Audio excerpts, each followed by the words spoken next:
आज हम लोग एक नए टॉपिक में प्रवेश करेंगे। चैप्टर 5 इकोनॉमिक्स में consumer rights.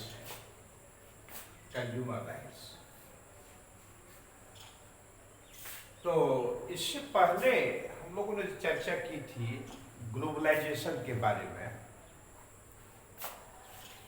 Globalisation, privatisation and liberalisation. उसमें हम लोगों ने देखा कि ग्लोबलाइजेशन का क्या इम्पैक्ट पड़ता है, प्राइवेटाइजेशन क्यों आवश्यक है और लिबरलाइजेशन कितना कारगर साबित हुआ है। ये तीनों एक जबरदस्त अस्त्र के रूप में देश के लिए काम किया, देश के आर्थिक विकास के रूप में। बहुत ही सराहनीय तत्कालीन वित्त मंत्री के द्वारा जो सजेशन दिया गया था गवर्नमेंट को, हम सहमत हैं। एक एक्सपर्ट के रूप में जाने जाते रहे हैं। हालांकि प्रधानमंत्री का कार्यकाल उनका बहुत ही निराशाजनक रहा, किंतु जब वो फाइनेंस मिनिस्टर हुआ करते थे तो उस समय में फाइनेंसिंग अप्रोच बहुत ही काबिल तारीफ रहा। तो उसके अंतर्गत हम लोगों ने देखा कहाँ $1 अरब फॉरेन करेंसी था भारत के पास में, और इस पद्धति को अपनाने से न्यू इकोनॉमिक पॉलिसी का 1990 और 91, तो उसमें बहुत इजाफा हुई। और बाद के कालखंड में ये लॉकडाउन से पहले का यदि मैं आंकड़ा का अवलोकन करूं तो लगता है कि लगभग $500 अरब, $1 अरब फॉरेन करेंसी से $500 अरब फॉरेन करेंसी का होना वास्तव में भारत जैसे देश के लिए बेहद सराहनीय स्थिति मानी जाएगी। और उसी पैटर्न को वर्तमान सरकार ने 2014 ईस्वी से बढ़ाने का कार्य किया, तो $500 अरब के पार हम पहुंच चुके हैं फॉरेन करेंसी के रूप में। तो एक तरफ तो इस पद्धति को और प्रभावी ढंग से लागू करने के लिए सरकार की ओर से विभिन्न प्रकार के प्रोग्राम्स को लॉन्च किया जा रहा है ताकि जनता जागरूक हो सके, जनता में अवेयरनेस हो और स्वयं के स्तर पर अपनी कैपेसिटी के अनुसार से रिस्पॉन्सिबिलिटी के साथ उत्पादन कार्यों में सक्रिय भूमिका निभाते हुए अपना प्रति व्यक्ति आय, राष्ट्रीय आय में महती योगदान प्रदान करे, ऐसी अपेक्षा की जाती है। और यही कारण है कि इसमें आजकल प्राइवेटाइजेशन को बहुत बढ़ावा दिया जा रहा है। गवर्नमेंट सेक्टर का होने के कारण कोई भी विभाग, तो कार्यरत जो एम्प्लॉय होते हैं वो थोड़ा डल हो जाते हैं, आलसी हो जाते हैं, कुछ अपवाद को छोड़कर। बुरा नहीं मानेंगे, कई ऐसे हमारे अभिभावक होंगे जो गवर्नमेंट सेक्टर में काम करते होंगे, वो उनको अच्छा नहीं लग रहा होगा, सच्चाई यही है। किंतु ऐसे हमारे अभिभावक बहुत ईमानदारी पूर्वक अपने अपने कर्तव्यों का निर्वहन करते होंगे, संशय नहीं है। तो अपवाद है, लेकिन मास लेवल की मैं बात करता हूं तो टालने का प्रयास किया जाता है, काम भी जाता नहीं है। हमने कई एग्जाम्पल्स दिया था, उसमें प्राइवेट सेक्टर और पब्लिक सेक्टर को उदाहरण के रूप में प्रस्तुत किया था। क्यों? और यही कारण है कि आज सरकार को इस प्रकार से निर्णय लेने पर विवश होना पड़ रहा है कि नहीं, प्राइवेटाइज यदि हम करते हैं तो लोग ज्यादा उत्साह के साथ, अपनी क्षमता के साथ विभिन्न कार्यों को संपादित करेंगे और उसका निश्चित रूप से बेहद सकारात्मक प्रभाव पड़ेगा देश की इकोनॉमी पर, अर्थव्यवस्था पर। किंतु इस टॉपिक में कंज्यूमर राइट्स की बात की गई है। सबसे पहले तो कंज्यूमर है क्या चीज? कंज्यूमर को हम लोग हिंदी में उपभोक्ता कहते हैं।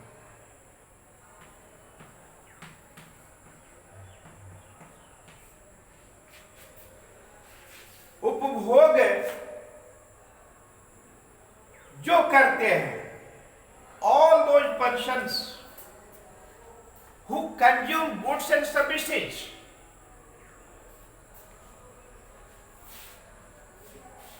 that are known as consumers, यानी जो विभिन्न वस्तुओं सेवाओं का प्रत्यक्षता अथवा अप्रत्यक्षता उपभोग करता है, उसे हम कंज्यूमर कहते हैं, उपभोक्ता कहते हैं। मैं बहुत डिटेल्स में नहीं जाऊंगा, संक्षिप्त में आगे बढ़ना चाहूंगा क्योंकि टॉपिक बड़ा ही इंटरेस्टिंग है, घंटों घंटों बोला जा सकता है, किंतु संक्षिप्त। तो उपभोग से सामान्यतया जन सामान्य जो इकोनॉमिक्स वगैरह को नहीं बखूबी जानते हैं, वो खाने पीने से अर्थ लगाते हैं। उपभोग क्या है? तो खाना पीना है। और जो खाने पीने वाले होते हैं वो उपभोक्ता हो गए। All persons who consume all goods and services, they are known as consumers. यानी वे सभी व्यक्ति, मानव, जो विभिन्न वस्तुओं और सेवाओं का उपभोग करते हैं, वही तो उपभोक्ता है। और मेरा मानना है कि आज जो बच्चा जन्म लिया है से लेकर मृत्यु पर्यंत तक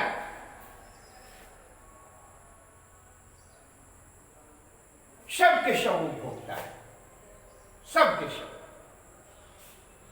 बच्चा जन्म लिया है, उनको भी विभिन्न प्रकार की वस्तुओं के रिक्वायरमेंट्स है।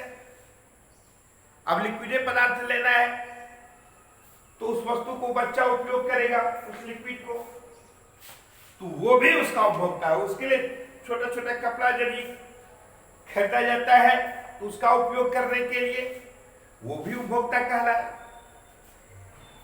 से लेकर के वृद्ध वयोवृद्ध जो जीवन के अंतिम में पल में है, उस समय तक उनके बहन की मरने के बाद भी कफन का कपड़ा खरीदा जाता तो भी उसके उपयोग के लिए आता है काम। तो मेरा तात्पर्य यह है कि उपभोक्ता सभी व्यक्ति, सबके सब उपभोक्ता है। ये क्लियर हो गया कि कौन कंज्यूमर है, कि जो विभिन्न वस्तुओं सेवाओं का उपभोग करता है उसको हम उपभोक्ता कहते हैं। तो इसका और भी यदि सिस्टमेटिकली हम डिफाइन करेंगे तो ऐसा कह सकते हैं मानवीय आवश्यकताओं की पूर्ति हेतु किसी वस्तु की उपयोगिता को नष्ट करना ही भोग है। अब कपड़े पहनते हैं, कपड़ा पहनते पहनते पहनते पुराना कर देते हैं, फट जाता है कपड़ा, तो कपड़ा भी उसका उपभोग हो गया, और जो इसको यूटिलाइज किया वो कंज्यूमर कहलाया, तो ये कंज्यूमर हो गया। और दूसरा टर्म है, शब्द है राइट्स। तो उपभोक्ता के क्या अधिकार है? ऐसा देखा जाता है कि उपभोक्ताओं को का भी कदम कदम पर शोषण होता है। उपभोक्ताओं का कदम कदम पर शोषण होता है, किंतु सामान्य उपभोक्ता को पता ही नहीं होता है, और पता उस कालखंड में चलता तब तक में बहुत देर हो चुका होता है। इसलिए उपभोक्ताओं का विभिन्न माध्यमों से शोषण होता है। विभिन्न वस्तुओं के कीमतों में अप्रत्याशित वृद्धि करके, लागत खर्च से कई गुना बढ़ा करके वस्तु खरीदना पड़ता है, बेचता है, सेलर्स के द्वारा बेचा जाता है, उपभोक्ता को खरीदना पड़ता है। घटिया वस्तु को उत्तम क्वालिटी की वस्तु के रूप में आम नागरिक को बताकर उसको उससे ज्यादा पैसे ऐंठे जाते हैं। इस प्रकार से शोषण होता है। एडवर्टीजमेंट के कारण, भ्रामक एडवर्टीजमेंट के कारण भी उपभोक्ता को सही जानकारी नहीं मिल पाती है और वो अधिक से अधिक उनका शोषण होता है। आप लोग कभी कभी देखते होंगे कोई ऐसा लग्जरियस गुड्स जो है, गुड्स कई प्रकार का होता है, आवश्यक गुड्स भी होता है, कंफर्टेबल गुड्स भी होता है, लग्जरियस गुड्स भी होता है। तो अक्सर लग्जरियस गुड्स जितने भी होते हैं उस पर उतना ही ज्यादा शोषण होता है उपभोक्ताओं। अब जैसे देखते होंगे आप लोग टेलीविजन वगैरह में या अन्य माध्यमों से कि कोई ऐसा क्रीम रहता है, पाउडर रहता है, देखने में कुरूप रहता है, 2 बार उसको लगा करके सामने में दिखा देता है, उसके बाद एक सुंदर अप्सरा जैसे प्रस्तुत हो जाता है, हो जाती है कोई नारी। सभी लोग प्रभावित होते हैं, बाप रे बाप इतना सुंदर ये आइटम्स हैं, ये लिक्विड है, ये क्रीम है, और हर कोई उस वस्तु को ज्यादा कीमत देके खरीदने को आतुर हो जाती है। ये सारे एडवर्टीजमेंट इफेक्ट के कारण होता है। तो मेरा बताने का प्रयोजन यह है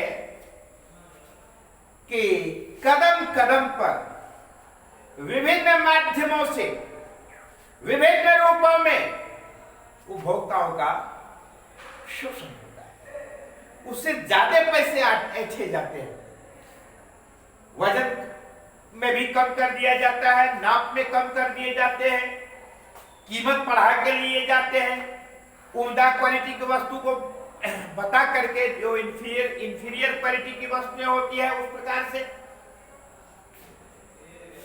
तो इस प्रकार से जो उपभोक्ताओं का, सामान्य उपभोक्ताओं का शोषण होता है, इस पर विराम लगाने के लिए, रोक लगाने के लिए सरकार ने एक महत्वपूर्ण कदम उठाई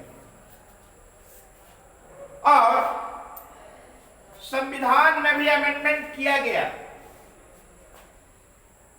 कि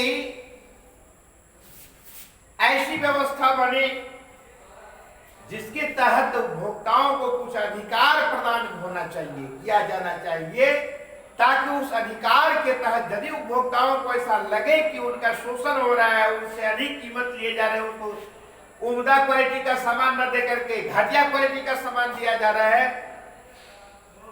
वजन कम दिए जा रहे हैं, माप कम दिए जा रहे हैं, इन विभिन्न माध्यमों से जो शोषण होता है उस पर विराम लगाने के लिए कुछ अधिकार प्रदान किए गए उपभोक्ताओं के संरक्षण के लिए, उपभोक्ताओं के संवर्धन के लिए। तो ऐसे ही अधिकार को उपभोक्ताओं का अधिकार कहा। तो टॉपिक का नाम ही है उपभोक्ता का अधिकार, कंज्यूमर राइट्स। ठीक है ना? All those rights which are given by the government by the help of amendment in our constitutions for the protection or the welfare of all consumers or human beings, because all human beings are consumers. So these type of rights are known as consumer rights. Today we will discuss something about this consumer rights. आप लोगों को मैं एक बात और बता देना चाहता हूं, वर्ल्ड लेवल पर उपभोक्ता को जागरूक बनाने के, how to aware to everyone, to every consumer, world level पर उपभोक्ता दिवस सेलिब्रेट करने की बात हो गई, एक रूप दिया गया और 15 मार्च को विश्व उपभोक्ता अधिकार दिवस के रूप में मनाया जाना शुरू हुआ, ताकि इस माध्यम से भी उपभोक्ता जागरूक हो सके, उपभोक्ताओं को अपने अधिकार के बारे में जानकारी हो, उपभोक्ताओं का कैसे शोषण होता है उसके बारे में जागरूक हो, जान सके और उसके विरुद्ध आवाज उठा सके। इसके निमित्त इस प्रकार की व्यवस्था बनी जागरूक करने के लिए। और दूसरा, अपने राष्ट्रीय स्तर पर भी जन सामान्य को अवेयर करने के लिए, एक्टिव बनाने के लिए, जागरूक बनाने के लिए राष्ट्रीय उपभोक्ता अधिकार दिवस के रूप में 24 दिसंबर को हम लोग मनाने की योजना बनाए और मना रहे हैं, ताकि इस माध्यम से भी उपभोक्ता अपने अधिकार को जान सके, उसके प्रति जागरूक हो सके, ताकि उपभोक्ताओं का कम से कम शोषण हो, नहीं हो शोषण, ताकि उपभोक्ताओं का अधिक से अधिक कल्याण हो। इसके संदर्भ में हम लोग आगे और चर्चा करेंगे। आज की कक्षा में इतना ही। धन्यवाद।